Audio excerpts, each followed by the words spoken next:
From the mountain tops to the prairies wide, we carved our dreams where the wild winds ride. With pick and shovel we staked our claim. Through fire and rain we bore no shame. The red dirt stained our boots and skin, but it built the place we all live in. Oh, red dirt nation, rise and stand. From the treasures deep in the soil's hand, a family of brothers hand in hand. This is our home. This is our land.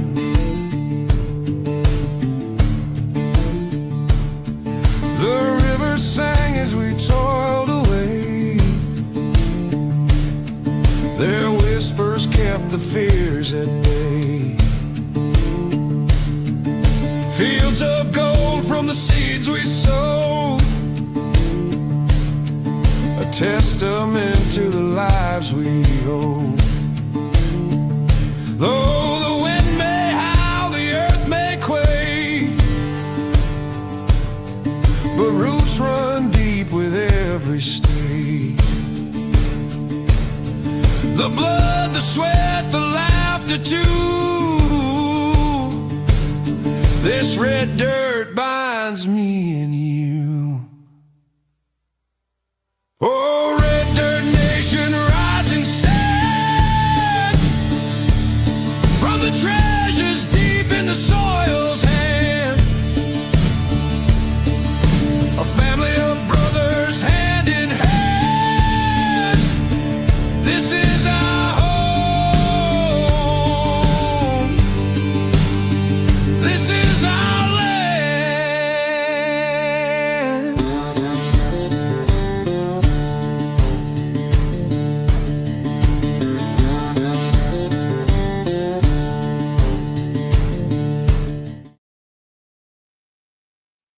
How's it going, everybody? Red Dirt Hey. Nation is live. I'm 403 Prospector. This is Nick, Prospector 406. Stacy, 406 Minor. We have a wicked live for you guys tonight. We've got Andy all the way from Aussie Gold Hunters, and the Prospector podcast and Diary of a Prospector is his YouTube channel. Anyways, without further ado, it's 1:30 Australia time. Here he is, Mr. Andy. G'day everyone. How's Hey, it going, man? are Excellent, you? guys. How are you all going? Good. Thank you for coming up. No worries. Look, it's always great to have a chat to another prospector. Doesn't matter where we're from. Likewise. Right on. It's good to meet you, Andy. It's daytime there. It's really weird seeing daytime and it's pitch black where we are. Yep. Yeah, and look, I sort of got my times muddled up, so I thought I had about an hour more. So I'm actually just at a park next to the highway at the moment. Hopefully you can hear me all right and everything's coming through well. You're great. I hear you it's good. great. Found the best Wi-Fi network you could, and just all right. Here we go. Yeah, that's exactly right. Cool. So Thank you, man. Coming into our summer now, so we're getting beautiful days, and yeah, it's really good at the moment. It's a good time of year for us. Oh, that's cool.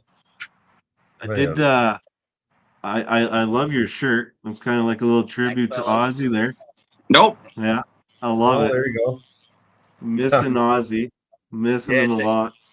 It's our music festival season, so I've been catching a lot of music lately, and not much gold, but it's that time of year for us as well. So, Not either way, though, right? yeah.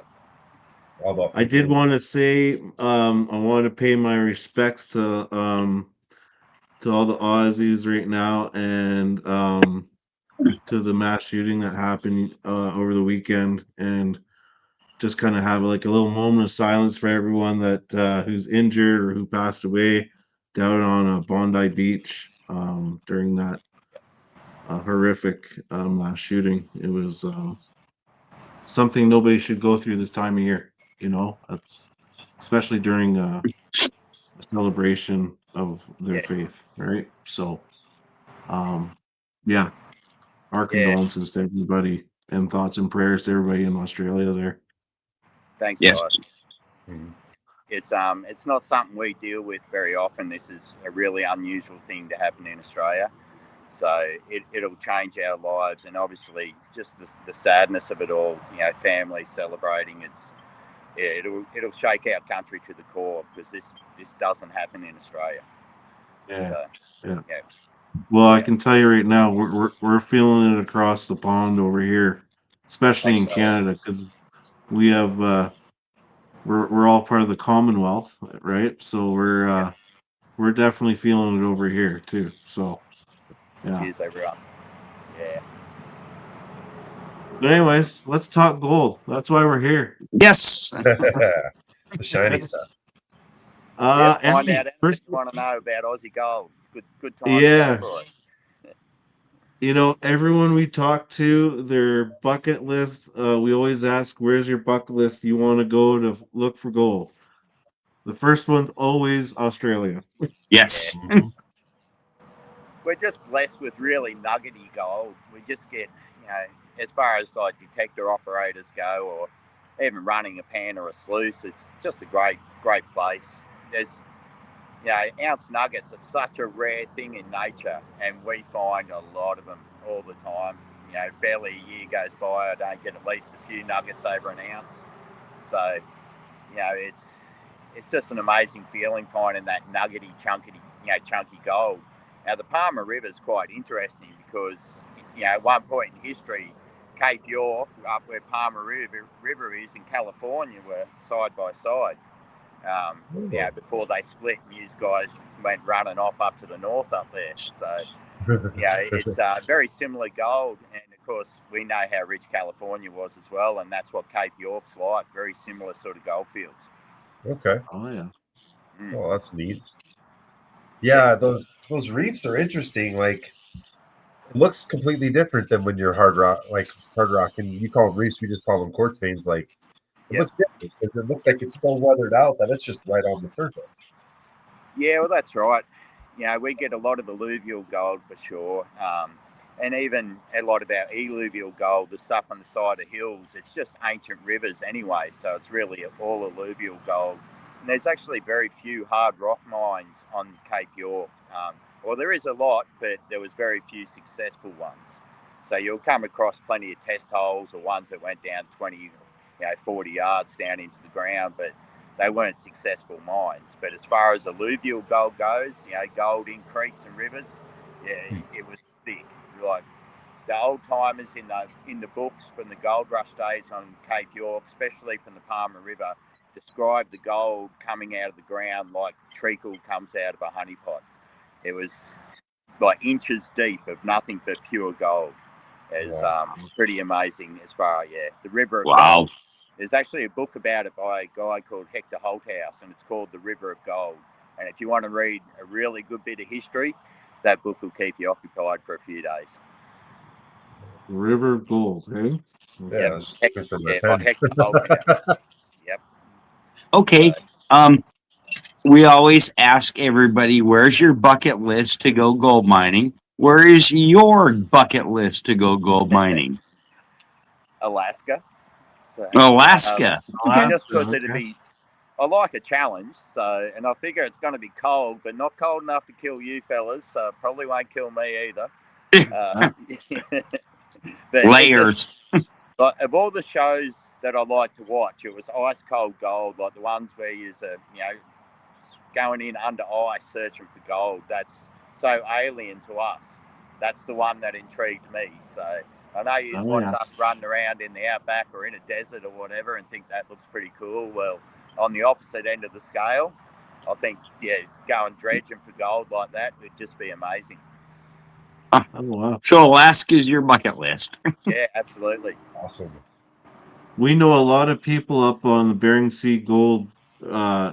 TV series that do all that dredging and stuff. So we can definitely hook you up with some names. Yeah, we might. Yeah, that'd be great. We know a couple people. I might Yeah. have to go and check the social media to see if I'm going to be allowed in the country now, though. It's getting hard to get over there, guys. Yeah, right. You Yeah, just you have to guys sell a little bit of those nuggets. Yep. Yeah. So yeah, gotta scrub your social media before you come by. yeah. No, look, I'm pretty good. I've got to be a good boy when you're on TV, anyway. So. Yeah, exactly. Oh, we don't talk about TV here. Yeah. Oh, good, good. No, How look, did yeah.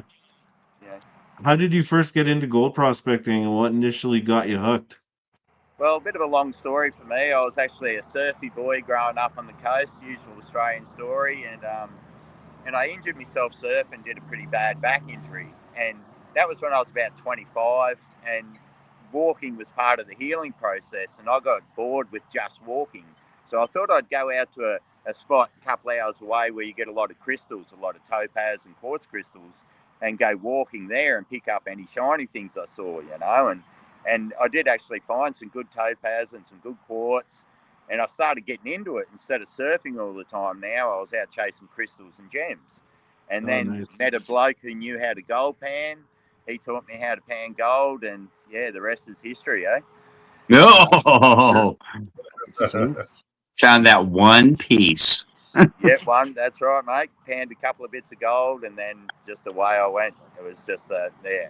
And I drifted in and out of it a bit. I do like to chase gemstones. I'm quite a good gem faceter as well. So we get some good sapphires and garnets, and of course opal and everything over here. So Yeah. yeah, sometimes I go out chasing them. But if you want to make money, gold's just a more secure income. Okay. Okay. Yeah. Yeah, I mean, you mentioned different minerals that you guys have there. What's your favorite other mineral to go look for besides gold then? Yeah, sapphires. I love chasing our sapphires. Australia's got some just beautiful deposits.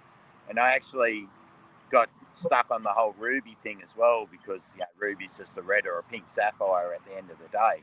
But they're fairly rare in Australia. So I spent about 10 years sort of hunting rumours of rubies in these hills, and yeah, I eventually found some. So that was a good hunt, Yeah, in the end, to eventually, after 10 years of searching mountain after mountain and gully after gully to find rubies, it was great. So yeah, sapphires and rubies, they're the ones I like the most.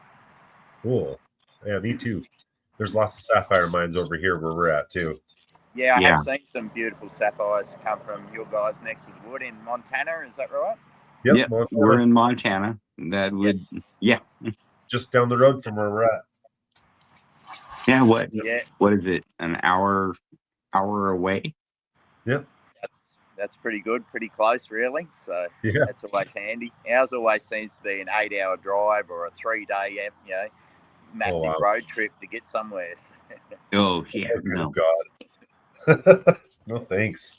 Yep. Yeah, no. But no, I'd love to get over there too. Like, obviously, I'm a big fan of geology. I really like the geology behind everything. Every time I find a new rock, I've got to understand how it was made and the theories. And as far as geology and beautiful sort of landscapes, you guys are blessed. Like, I'd love to get over there and see all the natural wonders you've got. It's great looking area. Yeah, Western United States is amazing. Yeah, Yes. it really is. Like Yellowstone, obviously, but I don't know. Yosemite looks like the sort of place I'd wander around for days, I'm sure. Yeah. We got a place up here called Glacier National Park.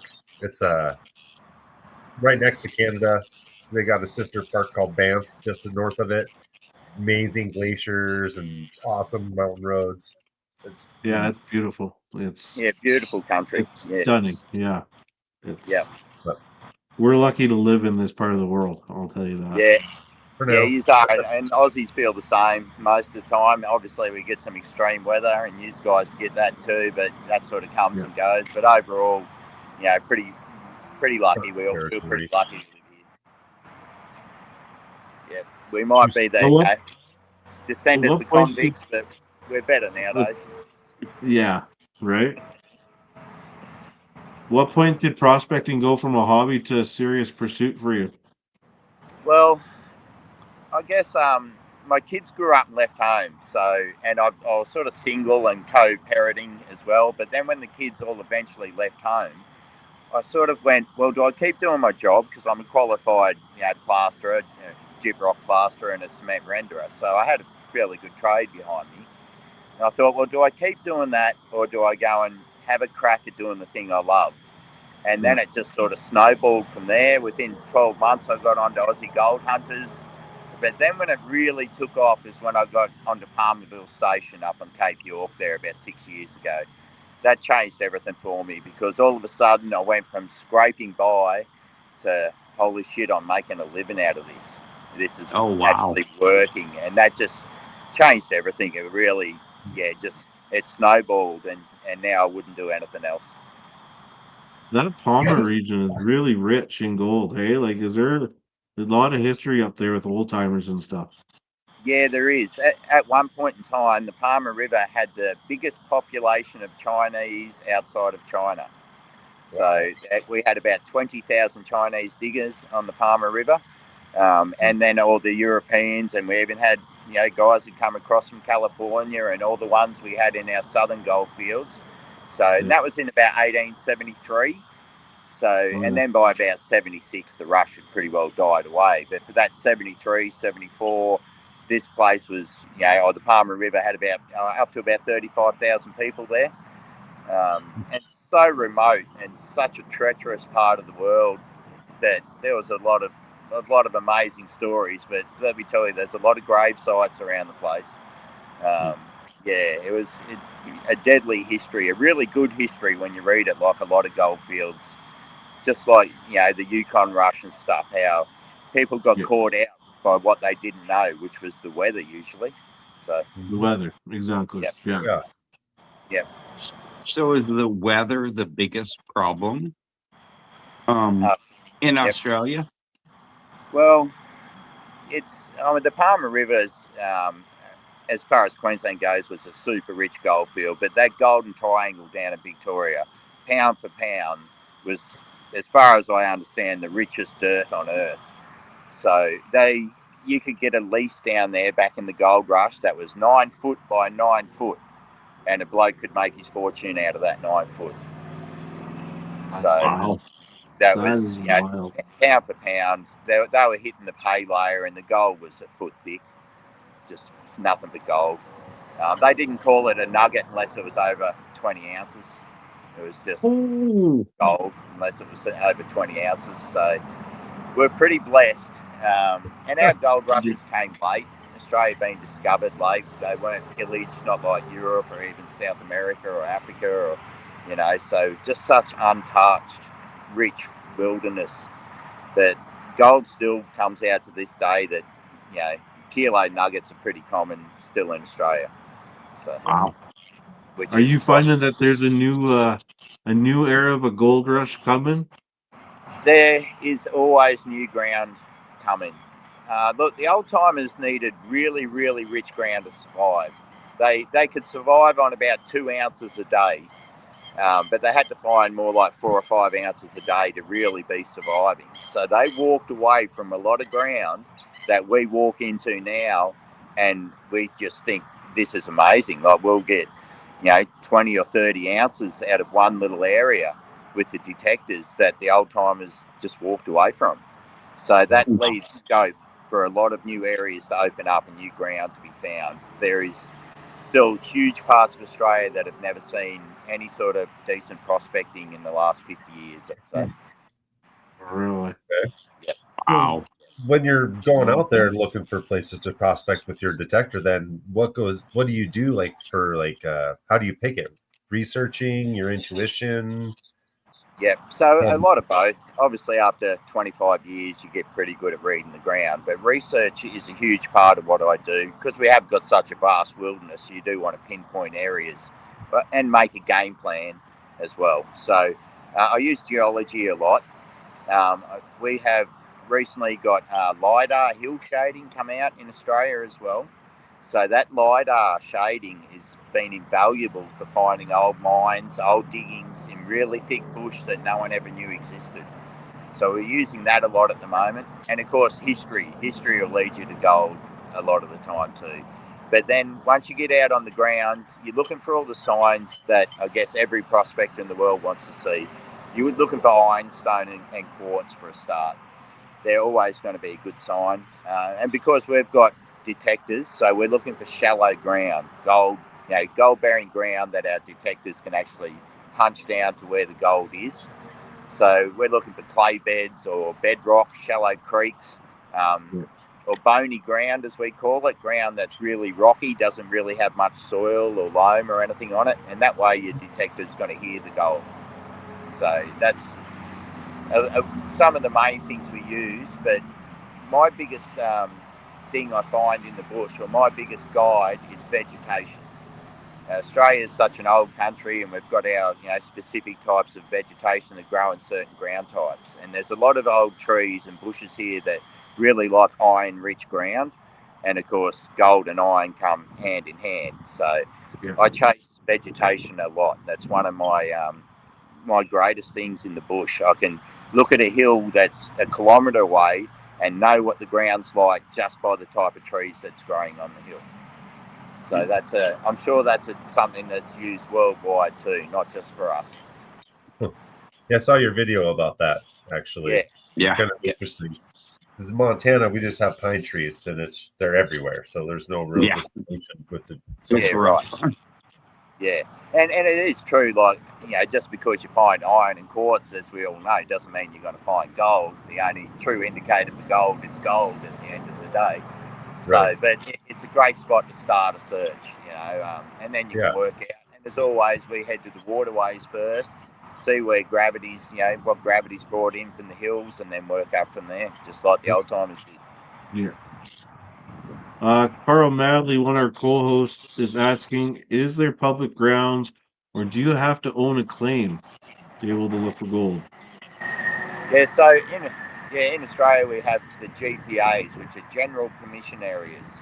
Every state's actually different. So when you go to Queensland or New South Wales, you've got to jump on Google and bring up the government website for that state, and it'll tell you all the laws.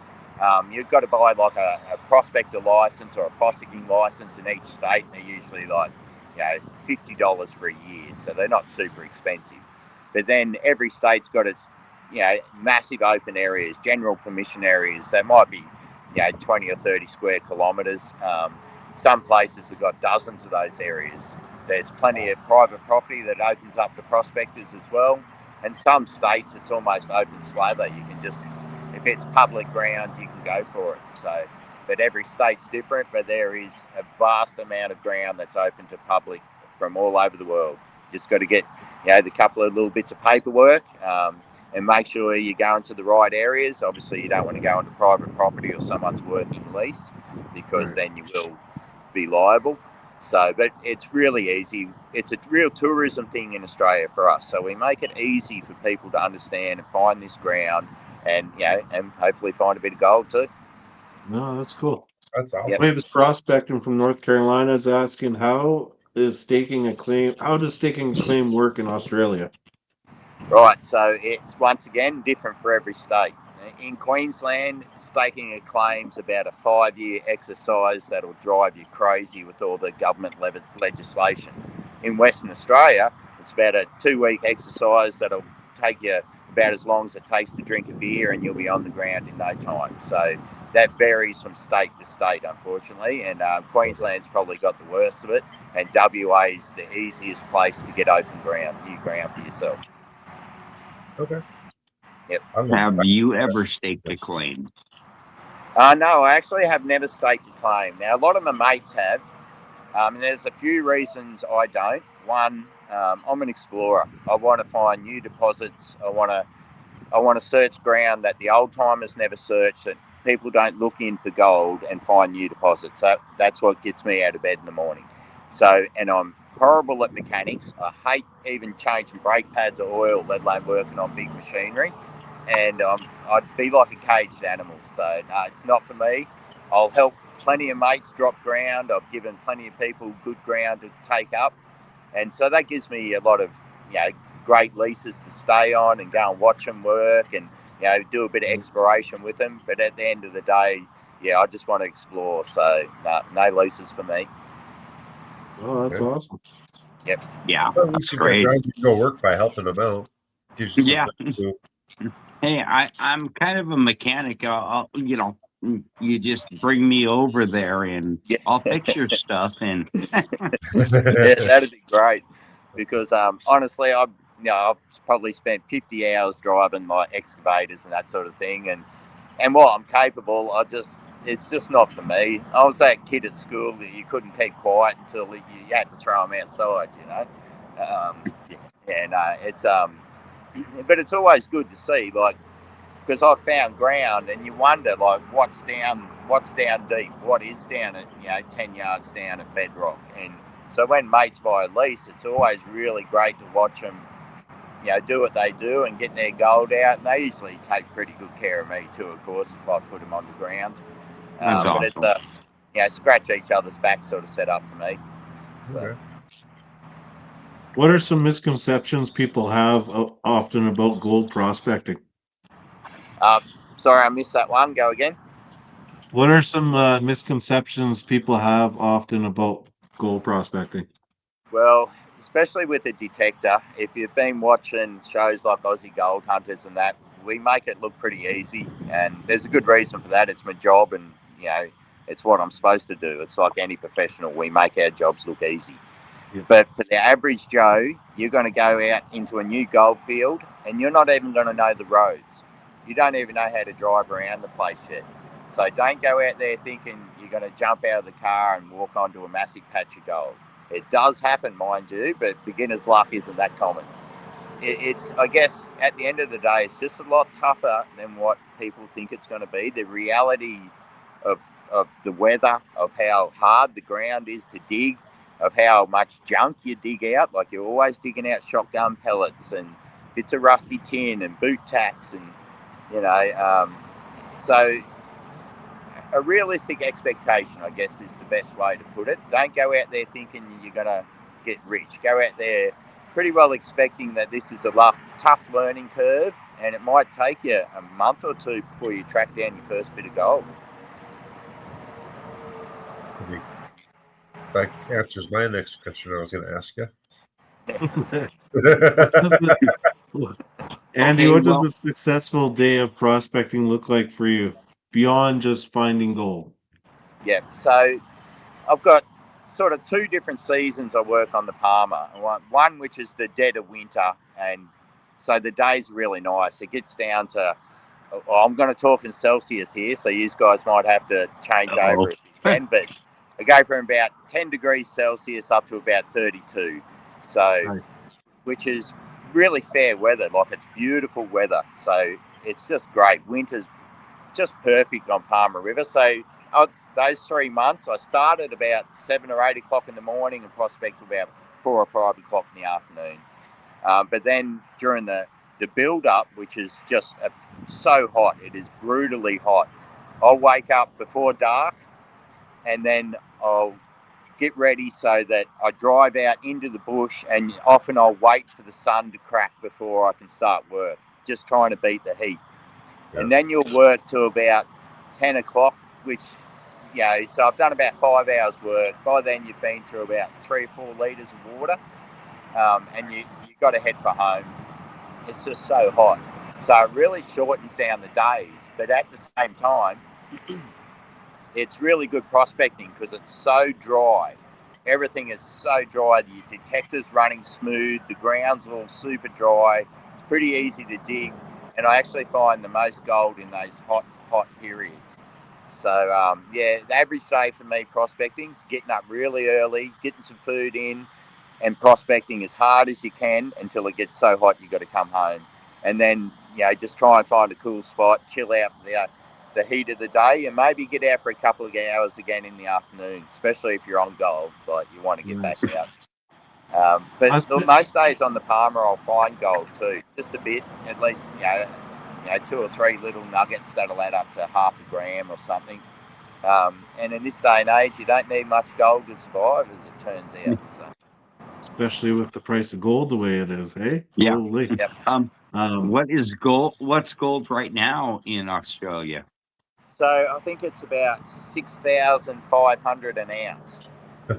Wow. Which, of course, being a metric nation, we work on grams. That works out about $210 a gram for me. So if I can find 2 grams a day, I'm making wages, enough wages to cover costs and survive. So if I find a quarter of an ounce a day, you're making pretty good money in this day and age. Wow. Yep. I need Yep. some gold If like you want to that. get a detector and go to Australia. Sheesh. And my Right? best day this year was 2.5 ounces in one day. So Holy cow. Was that the one that I saw? It's at 80 grams? 80 and that grams. was this year. I've had some cracker years. Me and a couple of mates, we found a kilo patch, which is 33 ounces, and we extracted that in 3 days. So, Oh, jeez. yeah. So we have a list of questions here from some viewers. Justin's asking, this is off topic, but have you ever punched a roo? I've never punched a roo, but I've seen big buckaroos get cranky, mate, and you want to be a pretty good boxer, let me tell you. Or Yeah, they corner, one or the other. Because they're pretty cranky and they're pretty bloody strong too. Oh, wow.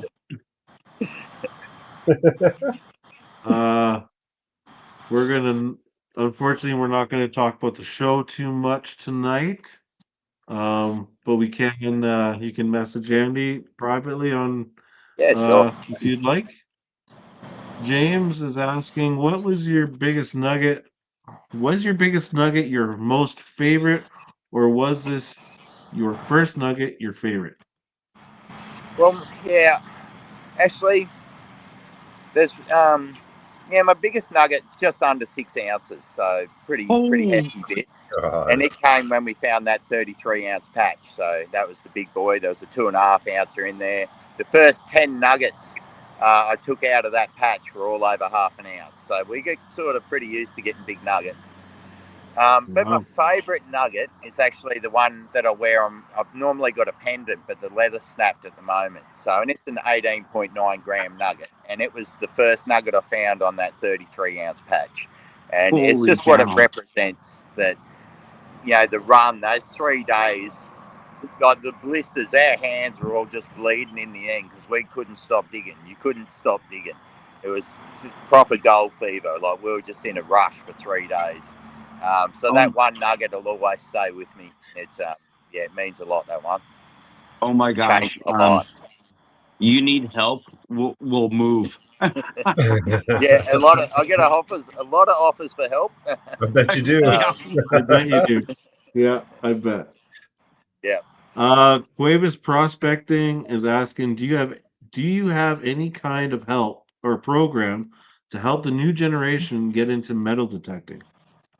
Yeah, look, we use an app in Australia called Detector Maps, and that application, it's on our phone. We use it. It's got all our it's a tracking app, satellite imagery, pinpoint waypoints, all that sort of stuff. Take a photo, add it in. It's got all our geology. It's got all our lidar. It's got our boundaries, like property boundaries and general permission areas, all that sort of stuff, all in one app. That's how, and it's just for detector operators. So that's how big it is in Australia. So that bit of technology plays a massive part in all our lives. So every night when I get home from prospecting, I'm on the application, looking at the satellite imagery, working out where my next day's prospecting is, and getting a plan. And I guess that's, if I could share anything with people that are trying to cover a lot of ground or become professionals, you've got to have a game plan. You can't just wander out in the bush and willy-nilly pick ground.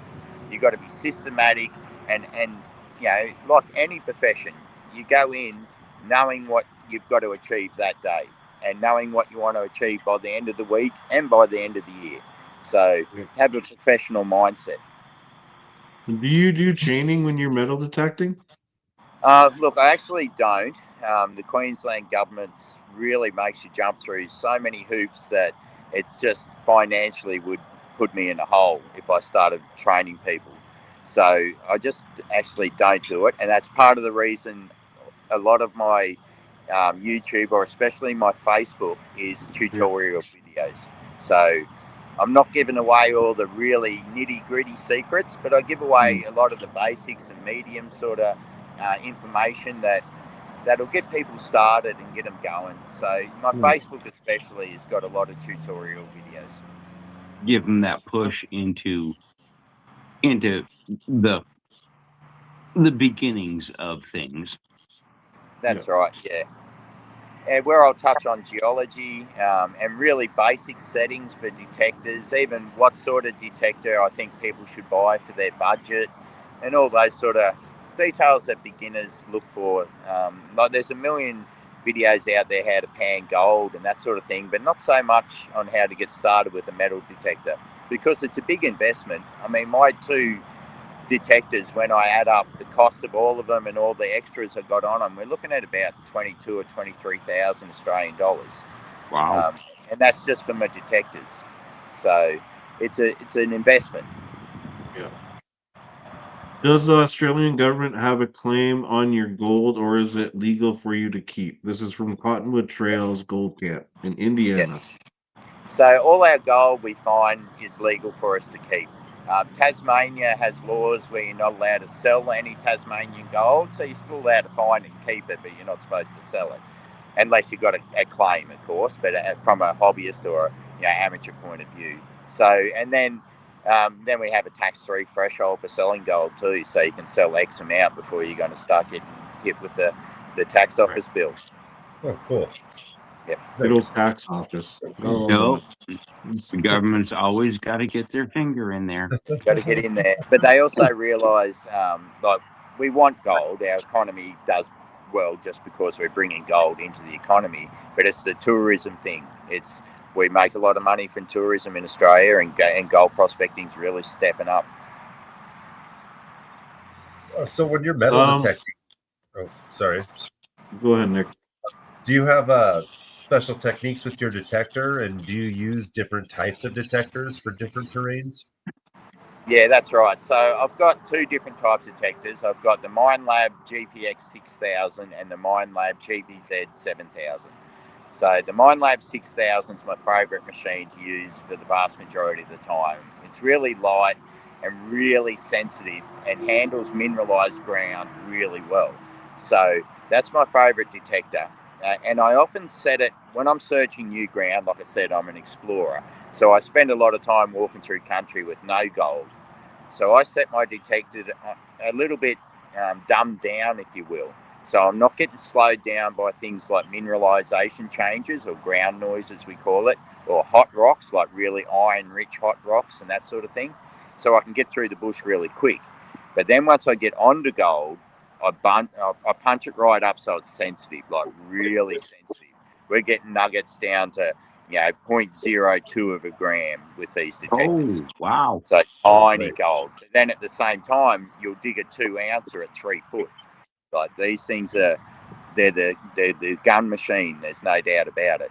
But then my other detector, the 7000, I've got it set up just to punch for big, deep gold.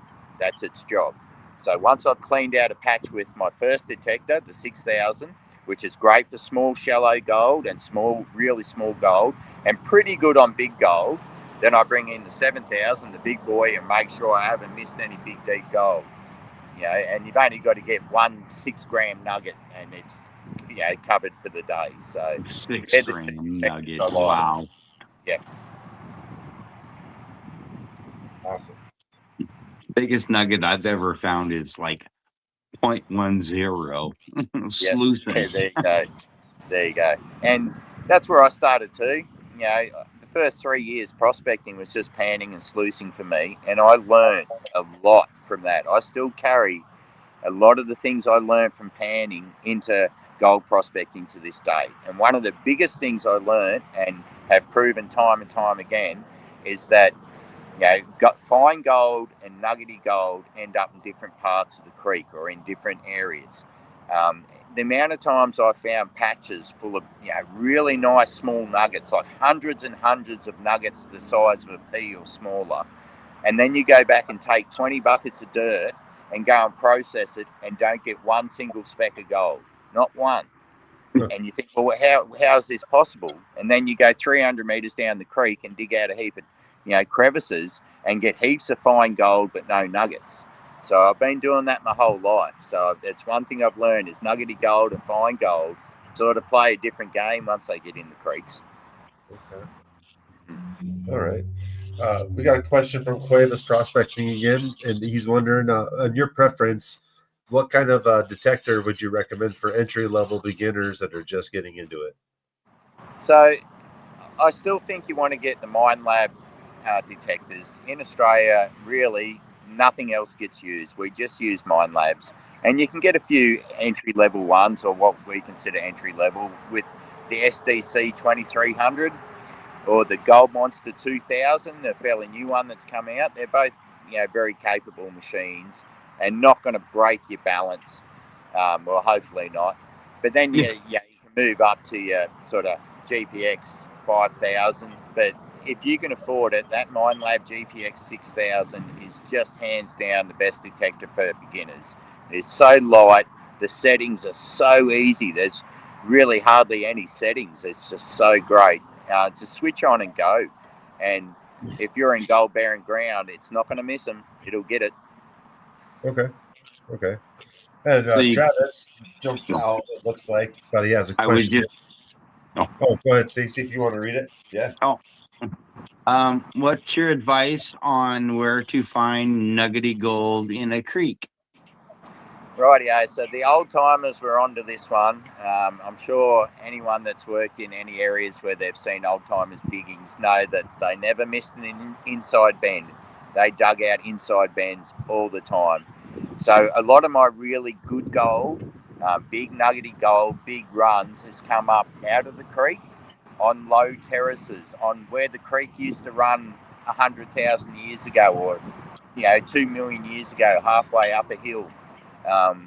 It's like existing creeks are good. I found good gold in them, but as far as big nuggety gold, it's always up on an inside bend or on a low or high terrace where the creek once ran years and years ago. They're my favourite spots. I actually put a lot of time into chasing ancient creeks or ancient riverbeds. Nice. Okay. Well, do you have any rituals that you think help you find gold more consistently? Any I traditions? don't know. I've had the same gold jar for about 8 years, and if I lost it, I don't think I'd ever be able to go prospecting again. I just love it. Look, I have got little things, I suppose. I've got the 4-pocket tap. I've got, I carry 4 pockets, and I've got one thing in each pocket. So people wandering along behind me must wonder why I spend half a day tapping my pockets to make sure I haven't left anything behind. Just little rituals that you start the day with, I guess. In Australia, of course, we've got our traditional owners here, and we live and work in amongst them. And they're always at me that every time I start the day or go in the bush, I should be saying g'day to the people that used to live there. So that's a pretty common thing too, to walk out and just basically say good morning to the bush. G'day, how you going? Mate, keep the footsteps safe, make sure I don't step on any snakes, and get me home safe to the family. It's almost like a prayer or just a acknowledgement of where you're at. Yeah, that's cool. Yep. Well, that's a neat tradition, actually. So speaking along those lines, I work with Indigenous peoples here in Canada, and how are you able to go prospecting on Indigenous land in Australia? Do you have to get special permissions? Yep. How does that work? So some of our GPAs are on Indigenous land, but they've already granted permission. Places like Palmerville Station, and now up on Cape York's one of our richest areas for traditional owners and for history, for cave paintings. Some of them are 30, 40,000 years old. So we're always sort of got to be really respectful. There's parts of Palmerville Station we simply don't go to or don't prospect out of respect, because that's their ancestors' homes there, where they lived in the caves and where they hunted and all their artifacts are there, and we've got plenty of other spots we don't need to do that. So we do have other areas where you can get permission just from those guys to go in prospecting, but I sort of don't do that. I give them their space. I've got plenty of ground. So Yeah. How has your equipment setup evolved over the years? Yeah, so I guess camelbacks, those backpacks that have got the water bladders in them and the drinking nozzle, that changed everything for us. So once I got a camelback and I started having all my water there and at the mouth tip, I started hanging my pick in the loop and hanging it straight down my back instead of off my hip, and that made a huge difference. It's so much easier to walk, the weight's more centered. That's how it's changed a lot, I guess. That backpack with the water bladders in them, sort of, instead of having a backpack and having to take it off and get your water bottle out and have a drink, it's made it much more streamlined. So as soon as you're thirsty, boom, just have a drink and back off again. Oh, So, yeah. Nice. What tools would you consider essential, and which ones would you often say are overrated? Yeah, so pinpointers is the one thing I don't carry. I don't think, like, our detectors are that sensitive. You've already got a pinpointer. You don't need to carry one. And I'm really big on only carrying what I need because I'm walking up really, rough terrain, trying to cover as much distance as I can, so I carry as little weight as I need.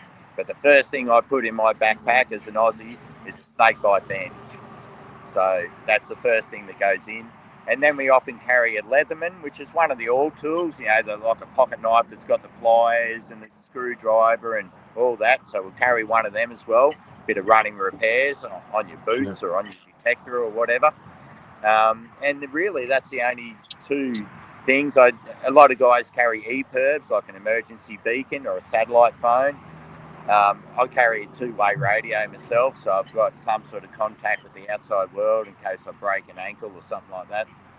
Right. So after that, though, it's just, detector, pick, scoop, gold jar, and nothing. I'm not carrying anything I don't need. Now, if in real bedrocky country where I'm chasing gold and bedrock, I'll carry a Harper hacksaw blade so I can scratch the nuggets out of the little bedrock cracks nice and easy. Right. Well, for wildlife, Sorry, do you guys, have had any? to use the restroom. No worries. Do you use anything for like snakes or anything? Do you have any kind of anything you pack with you, or snake bites, or? So, our snakes are the type of snakes that if you get done, there's going to be life-lasting effects if you survive. So we're pretty careful. We grew up with them too.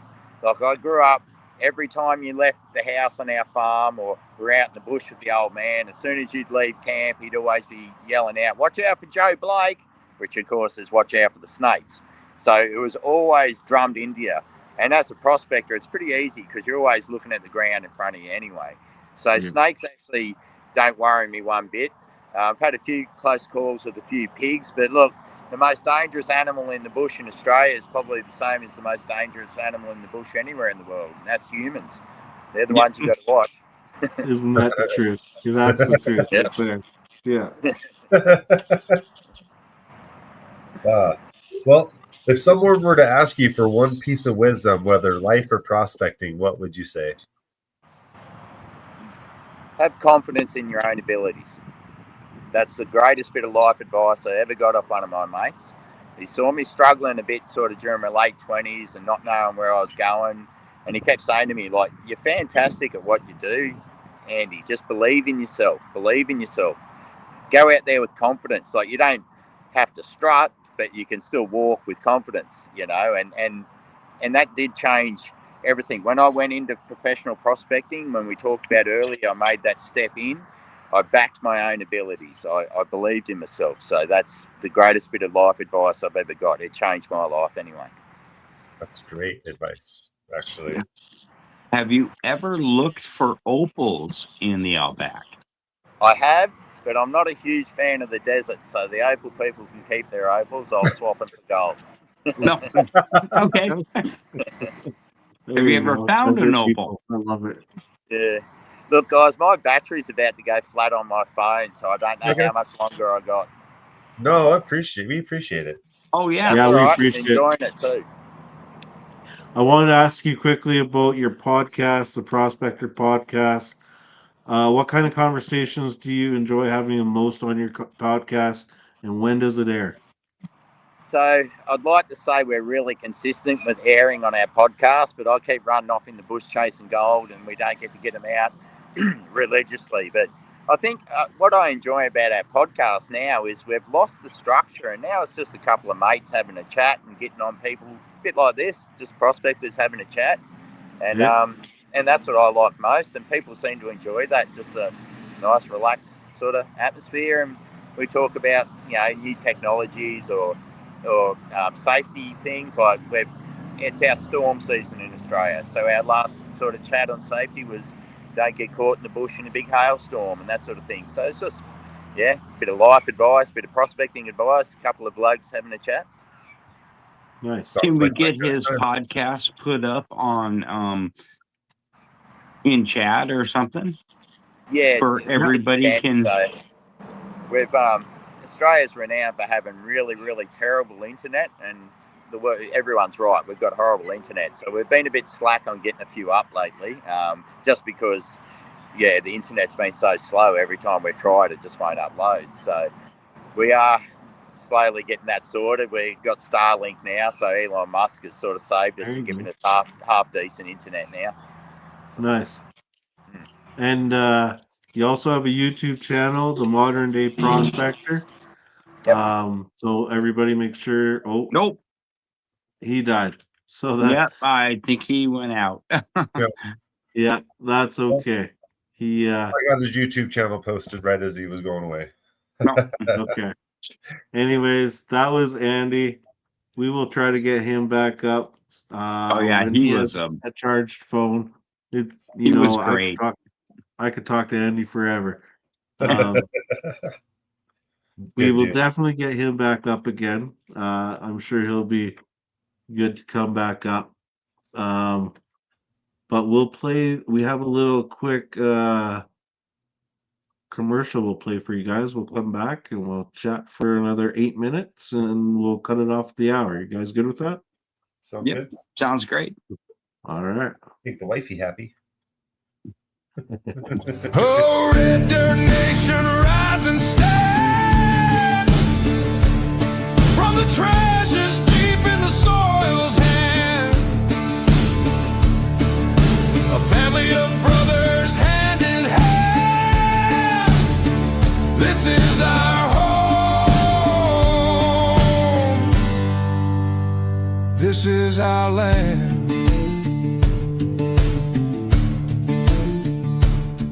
The river sang as we toiled away. Their whispers kept the fears at bay. Fields of gold from the seeds we sowed, a testament to the lives we owe. Though the wind may howl, the earth may quake, but roots run deep with every stake. The blood, the sweat, the laughter too.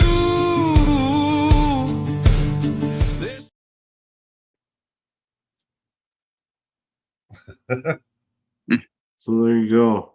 Awesome. We're having our Christmas party next week. I think I might have done a whoops on Carl's package. What do you mean? I think I forgot to send him these.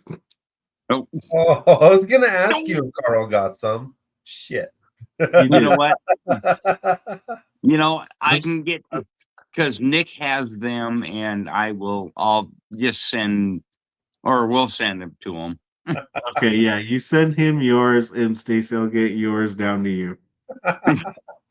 Okay. Oh my God. We'll This- figure it out. You guys, I've been so busy. Work's Oh, been yeah. crazy. We're fine. Anyways, we're gonna give some of these away at the Christmas party next. What the fuck? Yeah, we're gonna give some of these away They're poker chips of Red Dirt Nation. I threw a few select ones into packages too.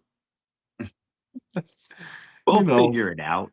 We got some other things we'll give away. We'll figure some little things. We're not going to do huge items. We'll have a few giveaways. We're not going to do a whole lot because we just did a benefit. So I think all of us are kind of tapped right now. So Mhm. Oh, we we'll might do a have a few little things. Spider-Man stuff involved. Yeah, but also a lot of people, I want to get involved. I think Red Dirt Nation is wanting to get involved with the benefit that's happening with JP and John Wrench. There's I forget the individual's name, but they had a stroke and they're needing some help. Oof. I Yeah. will get more information on that as it gets Yeah. closer. But I do know that the benefit is happening in January. I think it's January 15th on Wrench's channel. Carl's got a party coming up Um, on Wednesday. Oh yeah, Carl's got a Yep.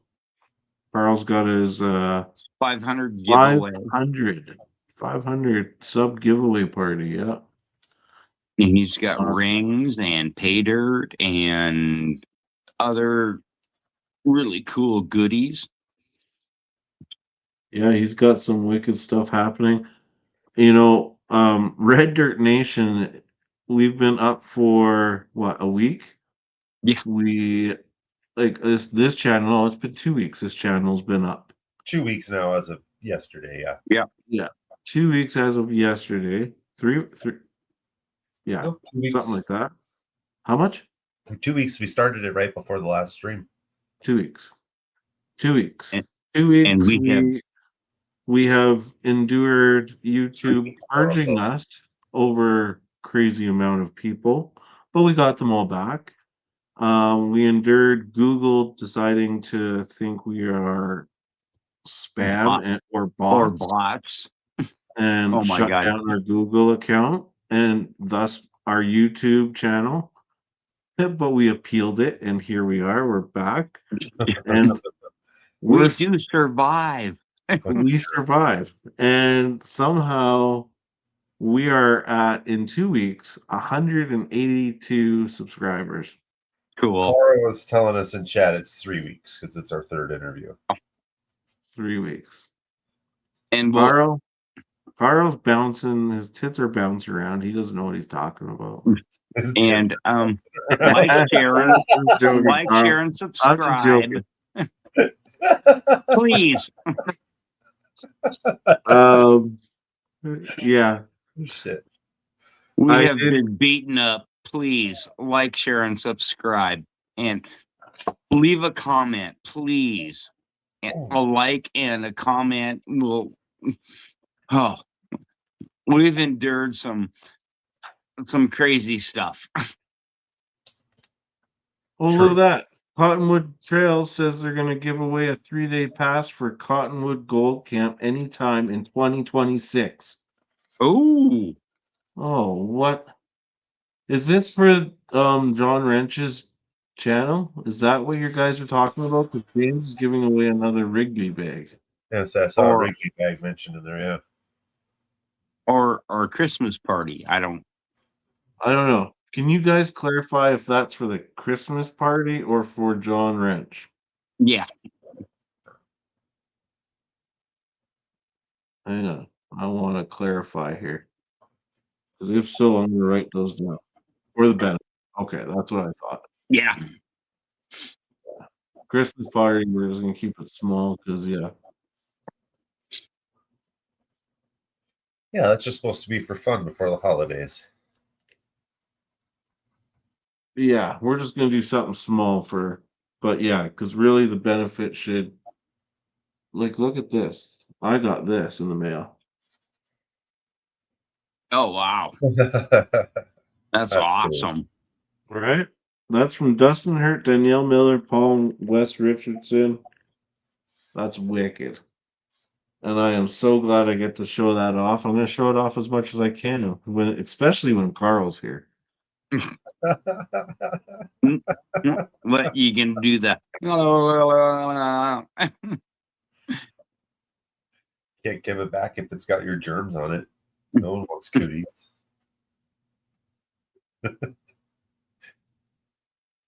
Oh, Scrappy got his plaque. Nice. Carl says that's mine. My wife is dink. All right. We are at that 1 hour mark. It was a nice Next short question. time. Did we get the Red Dirt Nation merch figured out for it can go, cross country? Well, it can go across the United States. It just can't come to Canada. And I think Carl is in need of trying to figure that out because I need a Red Dirt Nation hoodie. Well, yeah, I was wondering because I know there's an outlet there in Toronto. So yeah. I don't know. I might have to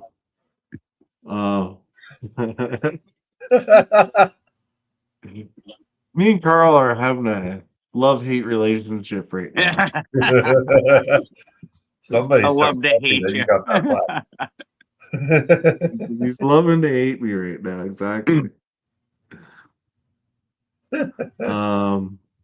Scrappy loves this hoodie. He's got it on right now. It's Red Dirt Nation hoodie. Scrappy has his. Anyways, I'll get more information on this benefit that Wrench is holding and that GP's holding. We are doing our Christmas party next week. Question/answer. Just have an empty bag ready next visit and pack the crap out of it. 403. What does that mean?